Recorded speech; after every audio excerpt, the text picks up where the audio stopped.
이직을 잘하면 연봉이 20~30%씩 올라갑니다. 이직을 연달아 몇 번 잘하는 바람에 나랑 비교할 수 없이 높은 연봉을 받는 지인들을 실제 보게 됩니다. 그럼 이직을 계속하면 연봉이 계속 올라갈까요? 막상 현실은 그렇지가 못한데 왜 그런지 이유를 한번 살펴보겠습니다.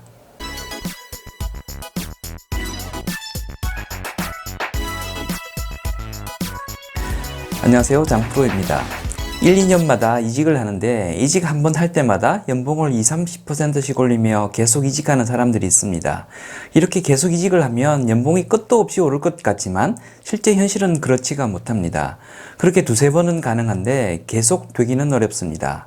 그 이유는 연봉이 올라가면서 회사가 요구하는 역량의 종류가 달라지기 때문입니다.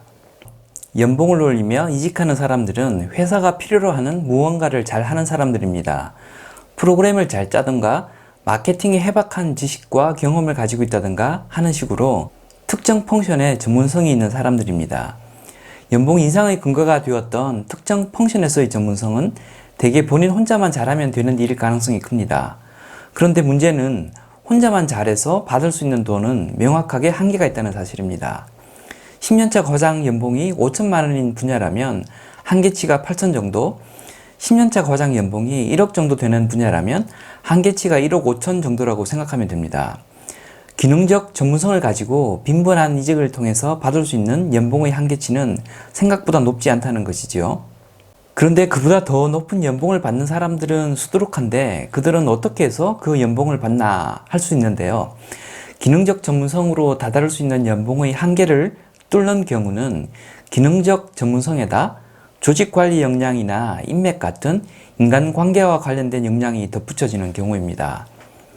프로그램을 기막히게 잘 짜는 사람의 경우 코딩만으로는 연봉 1억이 한계인데 경영진과 커뮤니케이션 하면서 개발 조직을 리딩하는 CTO가 되면 연봉이 2억이 될 수 있습니다. 마케팅의 귀신이라는 소리를 들어도 연봉 8천을 넘기지 못했던 사람이 마케팅 조직을 이끌고 자신의 인맥을 활용하기 시작하면 연봉 1억을 넘길 수 있게 됩니다. 그래서 연차가 쌓이고 연봉이 올라가면 조직을 관리해본 경험이 있나 없나를 매우 중요한 역량으로 보게 됩니다.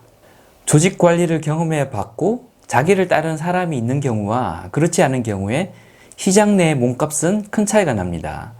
악마는 프라다를 입는다라는 영화를 보면 퇴사 압박을 받던 패션 잡지 편집자가 그러면 내 밑에 디자이너와 사진작가, 에디터를 다 데리고 나가겠다고 했더니 바로 그 자리에서 퇴사 요구를 없던 일로 하는 장면이 나옵니다.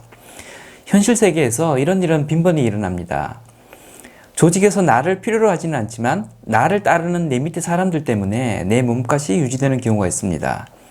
내 밑에 나를 따르던 애들을 같이 데리고 가는 조건으로 자기 연봉을 지금보다 2배 올리고 사이닝 보너스를 추가로 요구하는 경우도 흔히 생깁니다.